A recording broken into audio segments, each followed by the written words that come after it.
और आप देख रहे हैं मारू राजस्थान। खबर कोटा से है। कोटा में बेखौफ बदमाशों ने मनोज गोस्वामी नाम के शख्स के घर में तोड़फोड़ की और उत्पात मचाया। लोहे की सरिया और हॉकी स्टिक से लैस बदमाशों ने बिजली के मीटर, दरवाजे, खिड़की और घर के बाहर खड़ी गाड़ियों में तोड़फोड़ की और हंगामा किया।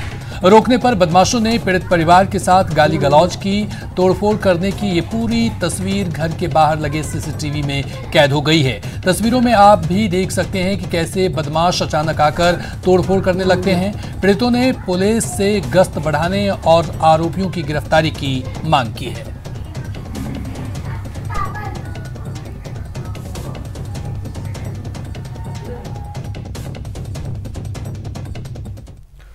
और सौगातों के शुक्रवार सीधे हम आपको लिए चलते हैं जहां पर मुख्यमंत्री समेत तमाम मंत्री मौजूद। विरासत में हमको सभी वर्गों का असंतोष, वित्तीय कुप्रबंधन और एक तरीके से अराजकता का माहौल प्राप्त हुआ था। लेकिन हमारे मुख्यमंत्री जी ने सबसे पहले उन वर्गों को साथ लेकर के उनके असंतोष को दूर करने के लिए एक से एक बढ़कर के फैसले किए। सभी विभागों की मॉनिटरिंग की और जो बात उन्होंने पहले दूसरी बार मुख्यमंत्री बने थे तब ये कही थी कि राजस्थान के किसान को केंद्र बिंदु मान करके मैं आगे चलूंगा, राजस्थान के गरीब को केंद्र बिंदु मान के चलूंगा, जो शिक्षित बेरोजगार हैं उनकी नौकरियों की राह कैसे खुले, इस बात को लेकर के मैं आगे चलूंगा। और सबसे पहले उन्होंने एक घोषणा की। हमारे राहुल गांधी जी और सोनिया गांधी जी ने चुनाव में एक वादा किया था, उस वादा को पूरा करने के लिए कि हमारे राजस्थान के किसानों का 2 लाख रुपए तक का किसानों का ऋण माफ करूंगा। 10 दिन के अंदर किसानों के ऋण माफ करने का ऐलान ही नहीं किया, सरकारी आदेश भी जारी किए। और जारी करने के साथ साथ एक बात उन्होंने कही कि पिछली दफा भी मैंने किसानों के जो कृषि कनेक्शन है उसके ऊपर जो टैरिफ बढ़ती है उसको नहीं बढ़ाऊंगा। और आज आप देख सकते हैं कि 2 साल में किसानों की न तो टैरिफ बढ़ी और उनके जो ऋण हैं वो भी माफ हुए। केवल राष्ट्रीयकृत बैंकों के ऋण माफ नहीं हो सके, जिसके लिए माननीय मुख्यमंत्री जी ने केंद्र को चिट्ठी लिखी, प्रधानमंत्री जी को, कि आप इसमें सहयोग कीजिए। केंद्र का विषय है राष्ट्रीयकृत बैंकों का ऋण माफ करना। अगर आप सहयोग करते हैं तो हमारी सरकार इसके लिए भी तैयार है।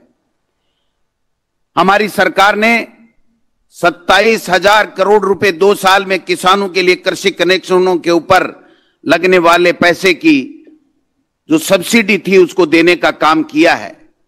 जो किसानों की वीसीआर की समस्या थी, 70% पे समझौता समिति में आने का जो मिलता था अवसर, उसको कम करके केवल 20% पैसे जमा करा करके वीसीआर का वो किसान वहां पर समझौता समिति में अपने वीसीआर का सेटलमेंट करा सकता है। एक फैसला राजस्थान में पहली बार हमारी सरकार ने किया कि अगर गैर उपभोक्ता है तो वो कभी समझौता समिति में वीसीआर सेटल के लिए नहीं आ सकता था। राजस्थान में पहली बार किसान को केंद्र बिंदु मान करके उसकी पीड़ा को समझा हमारी सरकार ने, और पहली बार 50% पैसे वीसीआर के दे करके वो अपने वीसीआर को किसान एएन ऑफिस में समाप्त कर सकता है, यह फैसला करने का काम किया। यही नहीं, किसानों के साथ साथ में चाहे बिजली का क्षेत्र हो, ग्रेड बनाने के काम हुए, बिजली दिन में मिले, किसान को रात में ठंड में पाले में उसको तकलीफ होती थी, उसको भी ठीक करने के लिए इंफ्रास्ट्रक्चर मजबूत किया। और आज राजस्थान में केवल दिन में बिजली मिलना किसानों के लिए शुरुआत हो चुकी है। और मेरा लक्ष्मणगढ़ इस बात का उदाहरण है, वहां पर रात को बिजली नहीं आती है, किसान को दिन में बिजली मिलती है, रात को उसको ठंड में पाले में नहीं बैठना पड़ता है। मैं समझता हूं जो फ्लोराइड का जहर पी रहे थे उसके लिए भी पानी के क्षेत्र में, जलदाय के क्षेत्र में अभूतपूर्व काम किए और 5,724 फ्लोराइड युक्त जो हैबिटेशन थे उनमें भी मीठे पानी की व्यवस्था करके फ्लोराइड मुक्त पानी पीने की व्यवस्था हमारी सरकार ने की। 8,261 करोड़ से भी ज्यादा ग्रामीण क्षेत्र में जल मिशन के तहत स्वीकृतियां जारी करने का काम हमारी सरकार ने किया। गांव के साथ साथ 1467 करोड़ रुपए की स्वीकृतियां शहरों में पेयजल के लिए भी हमारी सरकार ने की गई हैं। जो हमारी बुनियादी आवश्यकता है शिक्षा, उसके क्षेत्र में इतने नवाचार हुए कि पूरे देश में हम लोग शिक्षा के क्षेत्र में क्वालिटी एजुकेशन में पहली बार हिंदुस्तान में दूसरे नंबर पर माननीय मुख्यमंत्री जी आए। और मुख्यमंत्री जी ने कहा था कि मैं चाहता हूं कि पूरे देश का बच्चा अगर कहीं भी पढ़े तो उसको कॉम्पिटिटिव एग्जाम में किस प्रकार की पढ़ाई में सहायता मिले, वो राजस्थान में एजुकेशन चलनी चाहिए। और पहली बार राजस्थान में पुणे एनसीईआरटी का पाठ्यक्रम यहां पर चालू करने का काम किया, जिससे अगर यहां का बच्चा कहीं भी पूरे देश में किसी भी स्टेट में जाकर के पढ़े तो उसको दूसरी पढ़ाई नहीं करनी पड़े और कॉम्पिटिटिव एग्जाम में उस हमारे बच्चे को फायदा मिले। पहली बार गरीब के बेटे को 25,000 से लेकर के 50,000 तक प्राइवेट स्कूल में इंग्लिश मीडियम में पढ़ाने का गरीब को मौका मिलता था, लेकिन वो पैसे नहीं होने की वजह से वो मौका उसके हाथ से निकल जाता था। पहली बार यह तय किया गया कि राजस्थान में क्यों नहीं सरकारी शिक्षा निःशुल्क रूप से इंग्लिश मीडियम की स्कूलें खोली जाएं। और राजस्थान में हमारी सरकार ने, आपने देखा होगा कि पहले प्रत्येक जिले में और अब की बार उन ब्लॉकों में जिसमें विवेकानंद मॉडल स्कूल नहीं है उनमें सब में इंग्लिश मीडियम की स्कूलें खोलने का काम किया।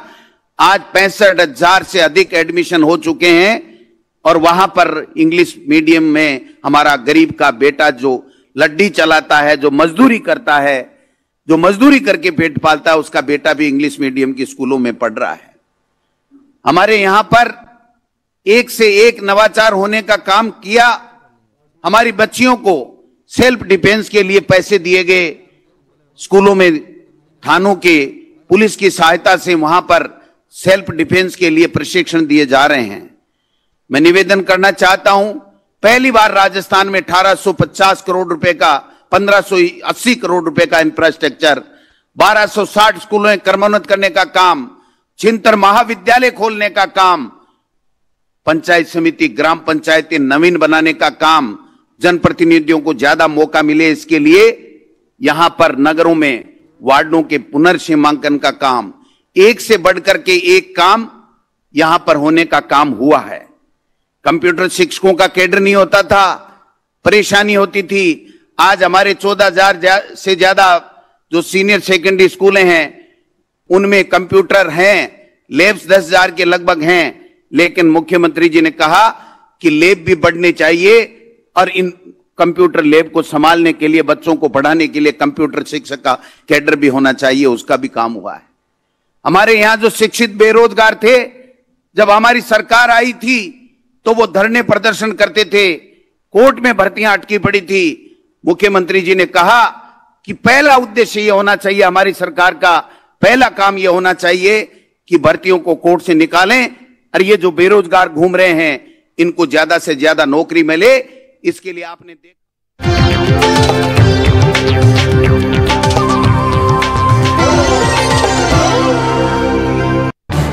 इस न्यूज हेडलाइंस के प्रायोजक